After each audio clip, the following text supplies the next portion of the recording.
कल आपने भगवान कृष्ण का जन्मोत्सव मनाया। इधर निंद्रानी घोर निंद्रा में सोई हुई है और वसुदेव जी जब भगवान को लेकर के चबड़ी में रख करके पहुंचे,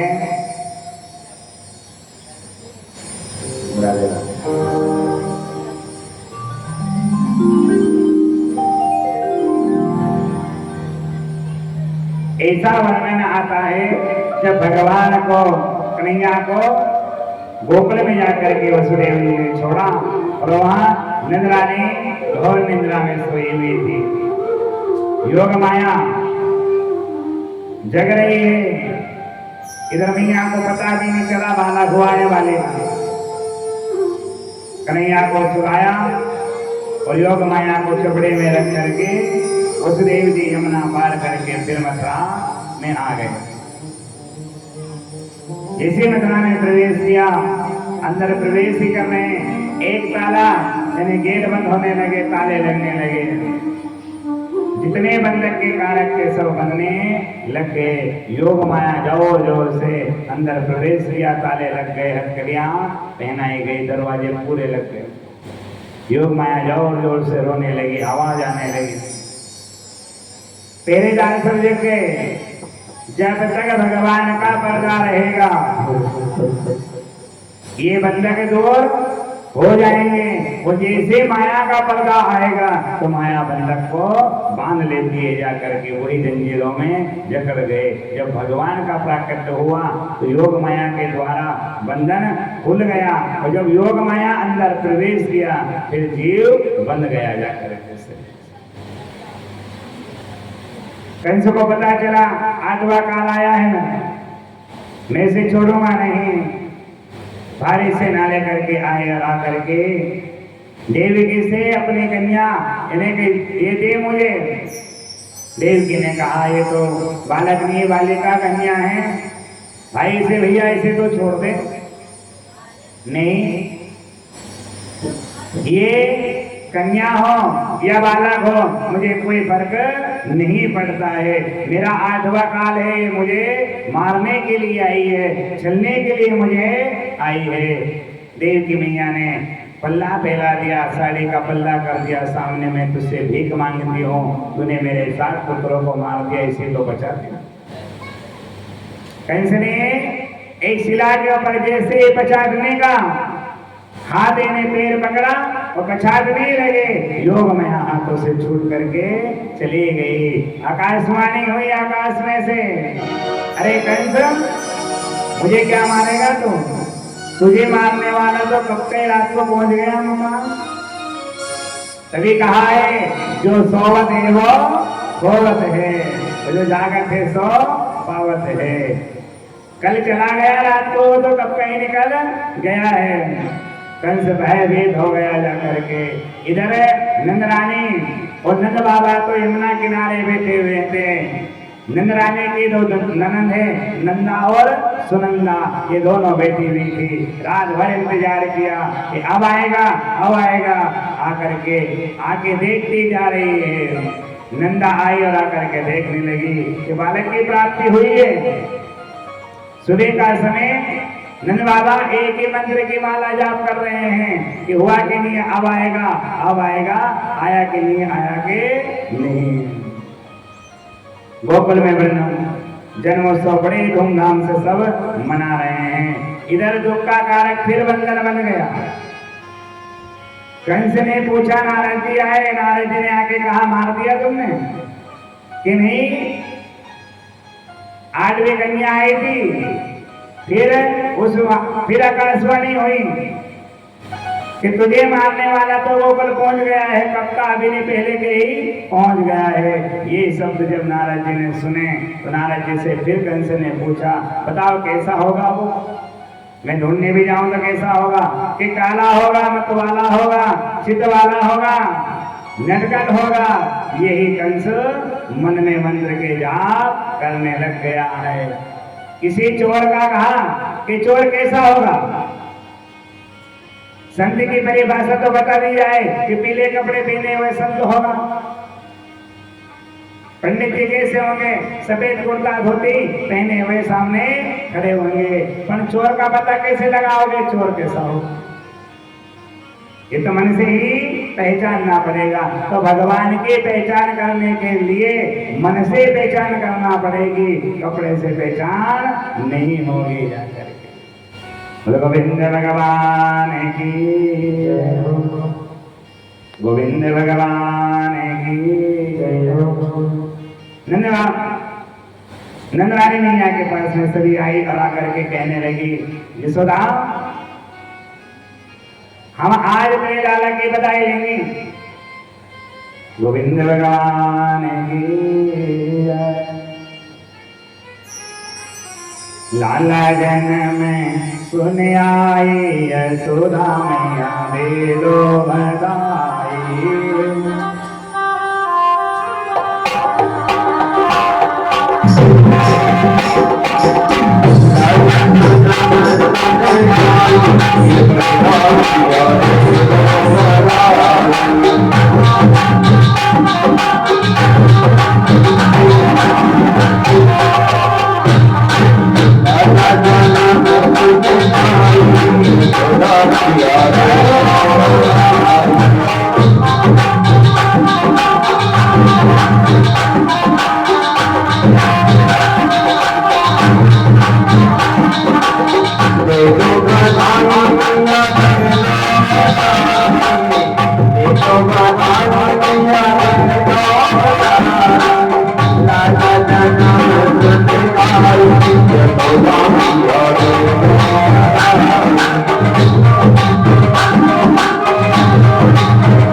जरा सुनंदा ने जाकर के देखा तो भाभी ने क्या किया, बधाई सभी दी।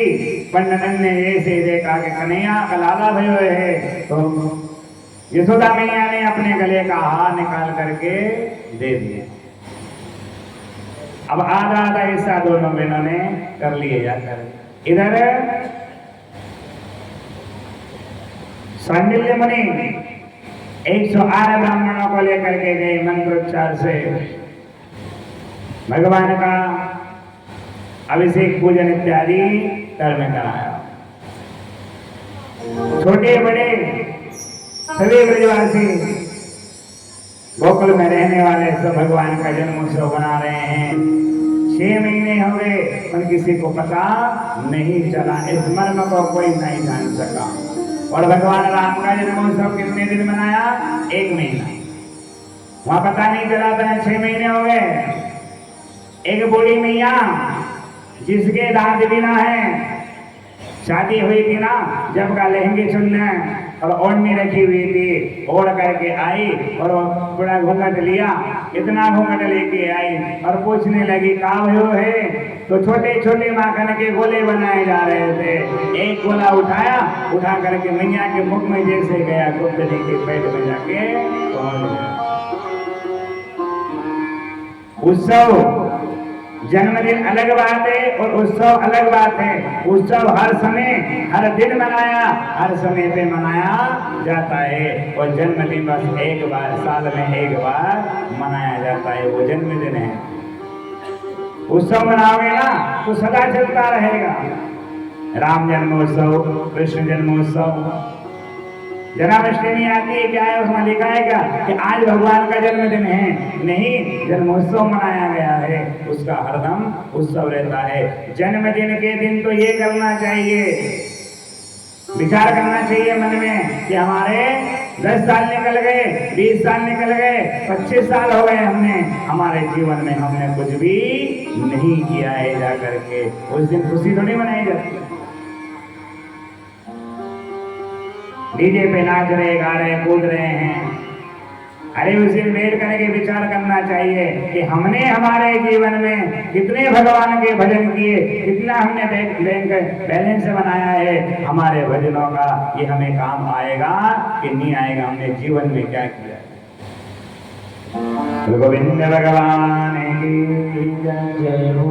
बालक के हर समय का समय रहता है।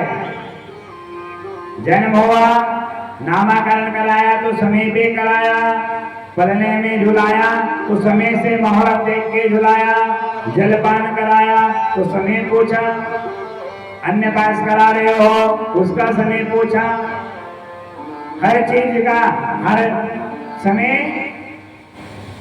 बना हुआ है हर चीज। बस एक चीज रह गई है अब तो कि नाम रखना है। नाम क्या रखेंगे? नामाकरण 3 दिन तक अपने घर में सूतक बताए गए हैं। 5 दिन तक अपन किसी से नाम भी नहीं पूछ सकते हैं जा करके। पर अब तो अस्पताल में बालक ने जन्म लिया ने आधे घंटे बाद ही फोन पहुंच गया, बता जो कोई नाम है, क्योंकि उसका आधार हो गया ना, उस नाम का आधार हो गया। 1 घंटे बाद, 2 घंटे बाद, शाम को या 2 दिन बाद छुट्टी हो जाएगी, वही जो नाम लिखा जाएगा उसी से आधार कार्ड बन जाएगा जा करके। ये जीवन का आधार हो गया है।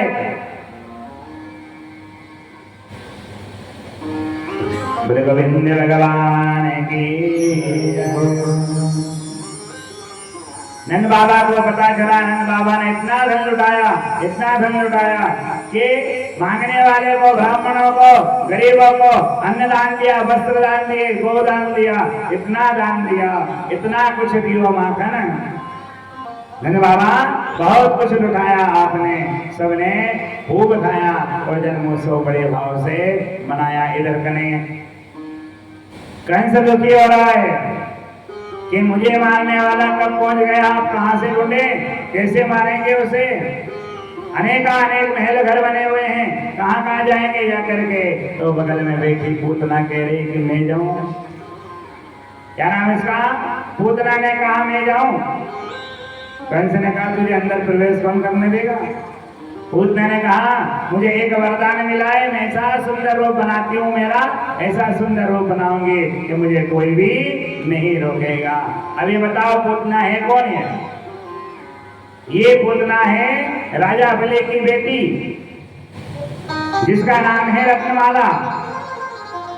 इस रत्नमाला ने जब भगवान वामन बन करके गए, छोटे बन करके गए थे राजा बलि के, जब संकल्प लिया और जब संकल्प लेकर के इन्हें श्रेयहीन कर दिया, कुछ भी नहीं बचा राजा बलि के दरबार में। जब यही रत्नमाला खड़ी खड़ी कह रही थी अगर ऐसा पुत्र मुझे होता तो मैं उसे जेल दे करके मार देती, तो भगवान ने कहा तथास्तु, तुम्हारी वाणी भी सत्य हो जाएगी, मैं चक्रवंशी में आऊंगा। वही कंस के घर में बहन बन करके आई पूतना। पूतना ने सुंदर रूप बनाया और वहां मथुरा से चली गोकुल में जा करके पहुंची। तो जहां शादी ब्याह हो, कोई उत्सव मनाया जा रहा हो, कथा भागवत हो, उनके बीच में किसी से पूछते नहीं है कि आप कहां से आई हो, कौन हो। कोई ना किसी के रिश्तेदार में तो लगती होगी। तो सखाए कह रहे हैं द्वार पे खड़े खड़े, अरे तो को पता नहीं है ये यशोदा की बहन होगी और इधर कन्हैया की मौसी तो जरूर होगी, सो मिलने तो आई है वो। पूतना ने अंदर प्रवेश किया। अब जब अंदर पूतना प्रवेश करने गई है तो मेरे कन्हैया पलने में झुक रहे थे और जिले आने लग गए। पूतना को देख करके कन्हैया ने स्तंभ रुक गया। मेरे कन्हैया ने देखा ओ मौसी आई है मेरी। आंखें पहले देखा, दूर से देखा है कि कोई आया है, तो ये विचार कर रहे हैं कि मेरे कन्हैया ने अपनी आंखें बंद करी और आंखें बंद करके भगवान भोले बाबा से कह रहे हैं कि बाबा आप नीलकंठेश्वर हो, आपने जहर का पान किया है, ये पूतना अपने स्तनों में जहर लगा करके आई है, अगर इसने मुझे दुग्धपान करा दिया तो मैं मर जाऊंगा। मैं तो यहाँ पे गोकुल में आया हूँ, माखन मिश्री खाऊंगा, मुझे जहर नहीं पीना है। आप आइए और आकर के ये जहर आप पी जाइए, फिर दुग्ध पान तो मैं कर लूंगा। और कहा टीकाकारों ने बताया कि मेरे कन्हैया ने आंखें इसलिए बंद की। एक बात और कि भगवान ने आंखें इसलिए बंद करी कि मैंने पूतना को देख लिया और ये पूतना को देखने के बाद ये मुझे दुग्धपान कराएगी और एक बेटा अपनी माँ को कभी भी नहीं मार सकता है। जो गति में यशोदा को मिलेगी वही गति में पूतना को भी देना चाहता हूँ। अगर ये मैंने आंखें खोल ली, देख लिया तो मैं इसका दुग्धपान करूंगा।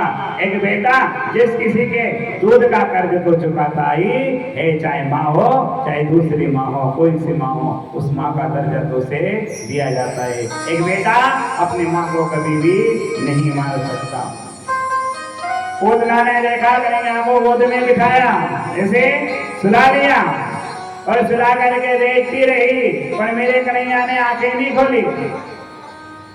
दुग्धपान कराया, पहले प्राणों को पीने लगे, इन्हें बात को पीने लगे।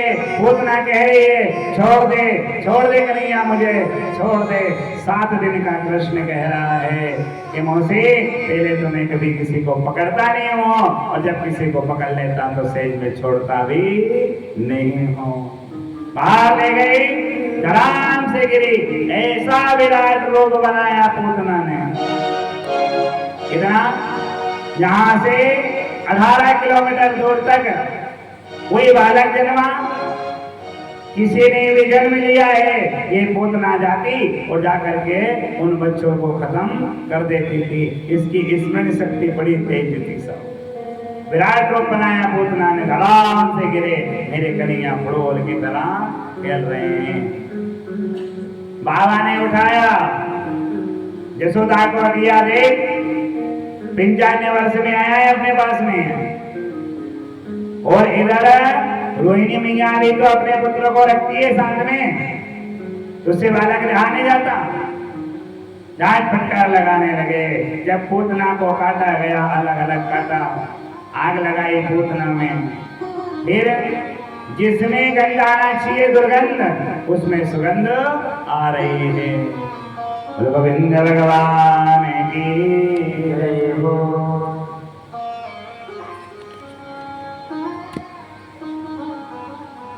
इधर मैया ने नजर उतारी, मेरे कन्हैया के ऊपर नजर लग गई है। झाड़ू लिया, गौमूत्र लाई, गाय की पूंछ से नजर उतारी। आप फेंकते हो ना चूल्हे में मिर्ची, फेंकते कि नहीं फेंकते? नजर लग जाए तो गूगल डाल दी, थोड़ी मिर्ची डाली तो नजर उतार दी। जो सबकी नजर उतारता है, आज मैया उसकी नजर उतार रही है। बोलो गोविंद भगवान की जय हो। एक दिन भोले बाबा ने विचार किया मन में कि मैं राम अवतार में प्रभु श्री राम के दर्शन करने के लिए गया था। अब गोकुल में मेरे भगवान, मेरे कन्हैया आए हुए हैं, मैं क्यों ना मेरे प्रभु का दर्शन करने फिर जाऊं। बढ़िया विराट रूप, बच्चा रूप बना लिया भोले बाबा ने, श्रृंगार करके जाने लगे। तो इधर पार्वती जी ने कहा, स्वामी आप कहो तो मैं भी चलूं। पार्वती जी से मना कर दिया भोले बाबा ने कि देवी, मैं राम अवतार में काकभूषण जी को लेके गया था मैं, और जब राम को देख करके, मेरे भगवान को देख करके मैंने दर्शन कर लिए बड़े भाव से, काकभूषण जी से कहा चलो मेरे साथ चलो ना, तो उन्होंने मना कर दिया कि मैं तो इनमें ही रहूंगा, इन्हें छोड़ करके मैं नहीं जाऊं। देवी आप हमारे साथ चली, और आपने अगर ब्रज के आनंद में विलीन हो गई तो मेरे कैलाश पर्वत सुना रह जाएगा, मैं आपको मेरे संग में नहीं लेके जाऊं। भोले बाबा से कहा बार बार कि चलो, मुझे लेके चलोगे तो जल्दी दर्शन हो जाएंगे तुम्हें। भोले बाबा ने नहीं माने। भोले बाबा चले, यशोदा मैया अपने कन्हैया को दुग्धपान करा रही थी, माखन मिश्री का भोग लगा रही थी, बड़ा दुलार कर रही थी बेटी। द्वार पे जाकर के भोले बाबा ने कहा मैया दीक्षांत दे। जैसे आवाज सुनी मैया ने, और द्वार पे आकर के मैया ने दरवाजा खोला। क्या चाहिए बाबा? मैया ना धन चाहिए, ना दौलत चाहिए, कुछ भी नहीं चाहिए, तेरे लाल के दर्शन करा दे, एक बार मुझे दर्शन करा दे, मैं बड़े दूर कैलाश से आया हूं तेरे दर्शन के। मैया ने देखा बाबा के गले में माला डली हुई है, मृगछाल पहने हुए हैं, भस्म लगी हुई है, कुंडल भिक्षु के कुंडल हैं, ये सब देख करके मैया ने कहा बाबा मैं तो को दर्शन नहीं कराऊंगी, तू खड़ा रहे द्वार पे, सोना ले ले, चांदी ले ले, मानिक पन्ना हीरा मोती जो तुझे चाहिए सब दे दूं मैं तुझे, पर मैं मेरे कन्हैया को तेरे हाथ में नहीं दर्शन भी नहीं कराऊं, तुझे नहीं दूं। भोले बाबा ने कहा मैया ये चंदा देख रही है तू, हीरे मोती मानिक पन्ना सब मेरे पास में रखा है, ये झोली भरी तुझे मैं तुझे दे दूं, मैं बस तेरे कन्हैया के दर्शन करने आया हूं। मैया ने नहीं दर्शन कराए। एक महीना बीत गया। भोले बाबा ने कहा मैया जब तू दर्शन कराएगी ना तभी मैं दर्शन करके जाऊंगा। तो मैया के दरवाजे बैठ गए जा करके। मैया 1 2 दिन 4 दिन 8 दिन जितने दिन तुझे लगेंगे दर्शन कराने में, पर मैं दर्शन करके जाऊंगा। मैया ने गेट बंद कर दिया। बाबा से कहती कि मैं दूसरा दरवाजा खोल दूंगा। एक थोड़ी महल है, अनेक अनेक 84 कोस का ब्रज कितना बड़ा होगा। दरवाजा बंद कर दिया। 1 महीना हो गया, 2 महीने तक दरवाजा नहीं खोला। फिर भोले बाबा ने कहा कि प्रभु आप ही दर्शन करा सकते हो, मैया तो मुझे दर्शन नहीं कराएगी। मेरे कन्हैया लेटे हुए थे, जोर जोर से रोने लगे, इतनी जोर से रोने लगे कि महल से बाहर आवाज जाने लग गई। यशोदा मैया ने पूरा प्रयास कर लिया, नंद बाबा ने पूरा प्रयास किया, पर कन्हैया का रोना बंद नहीं हो रहा है। एक सखी आई और आकर के कहने लगी यशोदा मैया कन्हैया क्यों रो रहा है? सुबह से ही रो रहा है, आज तो बंद ही नहीं है वो। कि कोई आया था अपने दरवाजे? देखा हाँ आए थे तो सही, एक बाबा आए थे बड़े विराट रूप था उनका। क्या मांगा उनने? क्यों कह रहे तेरे लाल के दर्शन करा दे। मैंने दर्शन नहीं कराए, बस उन बाबा की नजर ही लग गई है। वो बाबा यहाँ है ना, जब जाकर के नजर दूर होगी। सखी चली और भोले बाबा जगह छोड़ दी, आगे जा रहे हैं, कुछ दूर निकल गए और इधर सखी ने कहा बाबा आप नजर झाड़ते हो क्या? बाबा ने कहा नजर भी झाड़ता हूँ मैं, झाड़ा भी देता हूँ मैं, ताकतसी भी करता हूँ। हुआ क्या है कि हमारे यशोदा का लाला बड़ा जोर जोर से रो रहा है। तो बाबा ने कहा वो अपने बालक के दर्शन नहीं कराती, मुझे हाथ में भी नहीं देती है, मैं नहीं जा रहा हूँ। नहीं नहीं बाबा अभी बोला है मुझसे, आपसे बोला है। तो कहा आप चलो तो सही। बोले गोविंद भगवान की चल रे जोगी नंद भवन में, चले रे जोगी नंद भवन में, यशोमती मैया बुलावे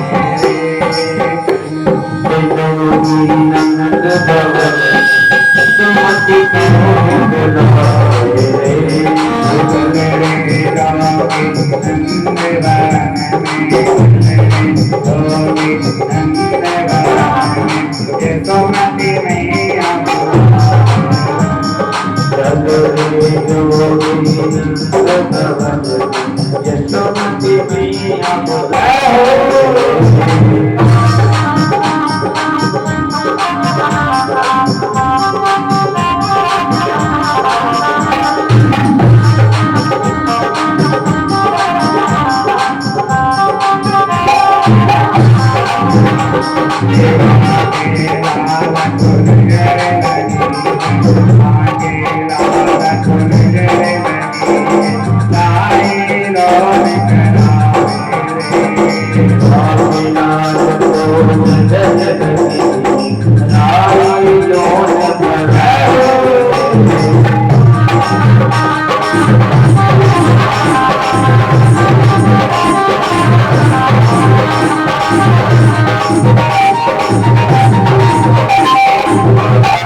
और जोर जोर से रोने लगे, तेज आवाज बढ़ गई। बाबा अंदर प्रवेश कर गए, एक टकटकी निकाल करके देख रहे हैं, कन्हैया का रोना बंद नहीं है। मैया बैठ गई सामने लेकर के और बाबा बैठ गए भोले बाबा सामने। भोले बाबा ने कहा मैया तेरे लाल को मेरी गोद में दे दे। हाँ हाँ बाबा गोद में नहीं दूं। तो बाबा ने कहा गोद में नहीं दे तो रोना भी बंद नहीं करेगा, कि तुम जोर से झाड़ा दे दो ना, कि ना जब तक मेरी गोद में नहीं दोगी ना तब तक इसका रोना बंद नहीं होगा। बाबा दूर से झाड़ा दे दो, मैं झाड़ू लेके आ गई हूँ, ताकत से सब ले आई हूँ, आप कर दो ना। बाबा ने मना कर दिया, जब तक मेरी गोद में नहीं आएगा इसका रोना बंद नहीं होगा। डरते डरते मैया डर रही है और मैया कह रही है कि बाबा देखो तो तेरे गले में सर्प पड़ा हुआ है ना, ये इसे मारना दे, इसे डंक नहीं लगा दे।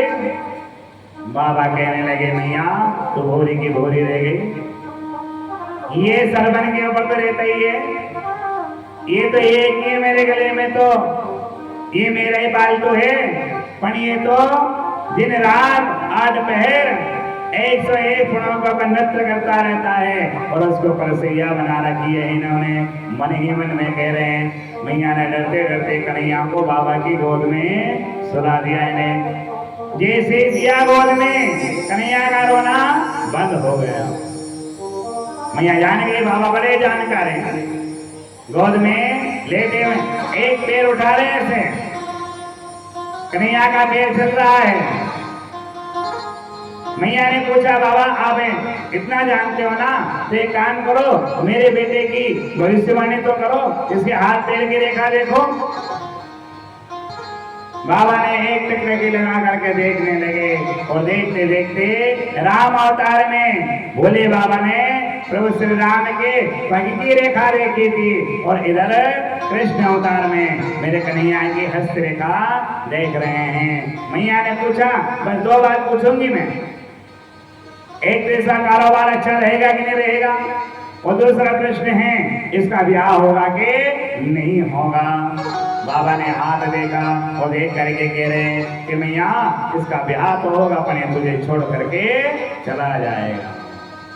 ये सब जब सुना मैया उदास हो गई।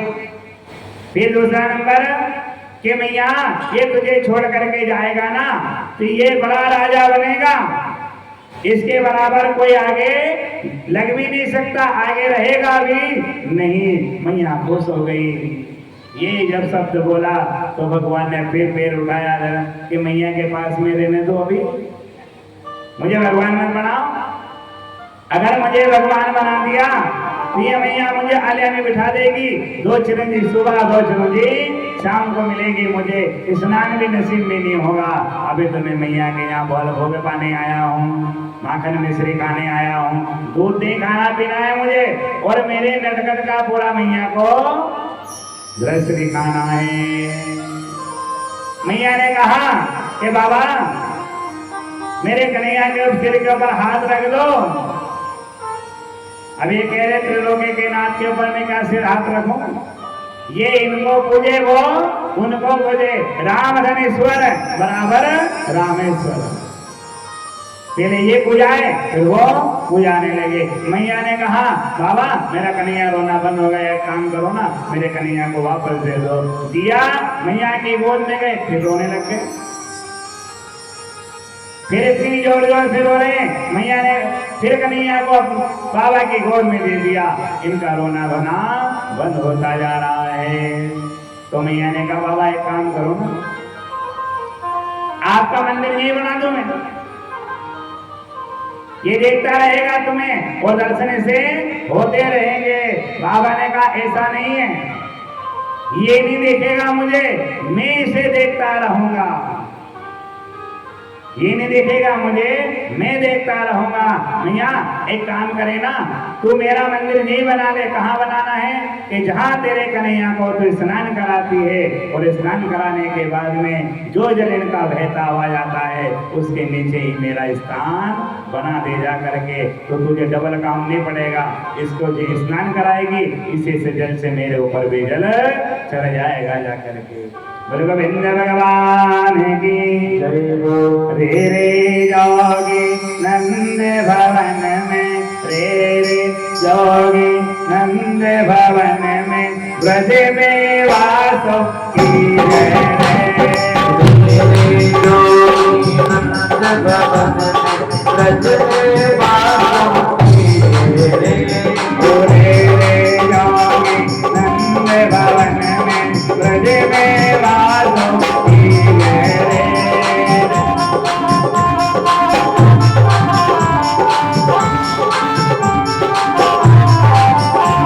जब जब मेरो रोवे, जब मेरो रोवे, तब तब दर्शन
बाबा ने कहा मैया मेरा मंदिर नहीं बना दे। मेरे भोले बाबा का एक नाम और पड़ गया, नंदीश्वर महादेव की जय हो। गोकुल में रहे। तभी कहा है कि भगवान की पूजा और तिजोरी की साफ सफाई ये कभी भी नौकर के द्वारा नहीं कराई जाती। कितने बड़ा सेठ होगा, धनाढ्य होगा, सब काम नौकर चाकर कर रहे होंगे, पर भगवान का जल और भगवान की पूजा और भगवान का स्नान करा हुआ जल, इस जल को कभी भी ये नहीं कहेगा नौकर जा इसे जा करके तो घर में छिड़काव कर दे पूरे में जाकर।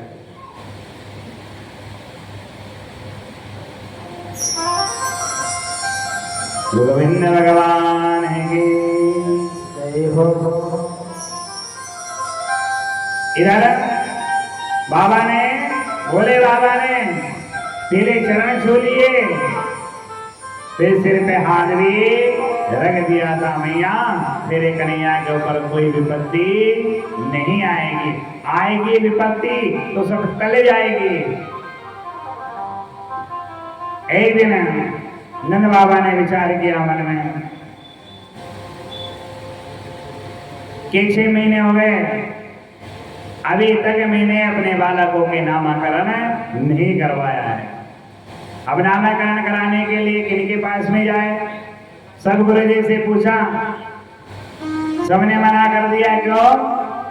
कि मथुरा से आया हुआ है और कंस अत्याचार बढ़ रहा है, ब्राह्मणों को देखे नहीं रहे। तो गर्गचार्य मुनि के पास में गए और गर्गचार्य मुनि से जाकर के कहा कि गुरुदेव हमारे बालक के नामकरण कर दो। गर्गचार्य मुनि ने पहले तो मना कर दिया, पहले मना किया कि मैं नहीं करूंगा नामकरण, और अगर नामकरण करने के लिए मैं चला गया और कंस को पता चल गया तो हमें जीवित नहीं छोड़ेगा। तो बाबा ने कहा पता नहीं चलेगा। गर्गचार्य मुनि ने कहा कि भगवान का जन्मोत्सव आपने मनाया, आपके बेटों का जन्मोत्सव जब आप मना रहे थे उसमें शक्तासुर नाम का राक्षस आया, उसके बीच में पोतना आ गई, और ऐसे अगर आपने नामकरण संस्कार कराया और नामकरण में अगर 6 महीने इसने निकाल लिए और 6 महीने नामकरण में निकाल लिए तो 1 वर्ष तो पूरा से ही हो जाएगा। अगर नामकरण कराना हो तो मैं गौशाला में बैठ करके नामकरण संस्कार करूंगा, जा करके अलग नहीं करूंगा। और 4 के सिवा कितना बताया? 4 के सिवा 5वां नहीं रहेगा। 2 बेटे 2 अपन 4 हो गए ना, इनका नामकरण करना है। इनको नहीं पता कि रोहिणी के पुत्र का नामकरण भी हमें करवाएंगे। गर्गचार्य मुनि यहाँ करके बैठ गए नामकरण करने के लिए। इधर रोहिणी मैया बैठ गई अपने पुत्र को लेकर के, और यशोदा मैया बैठ गई अपने बालक को लेकर के। और यशोदा मैया ने विचार किया मन में कि बाबा अगर जानकार होंगे ना तो अपन बेटे अदला बदला कर लेते हैं। यशोदा मैया ने रोहिणी के पुत्र को अपने गोद में सुला लिया और यशोदा मैया के पुत्र को रोहिणी मैया ने अपनी गोद में सुला लिया और बाबा के साथ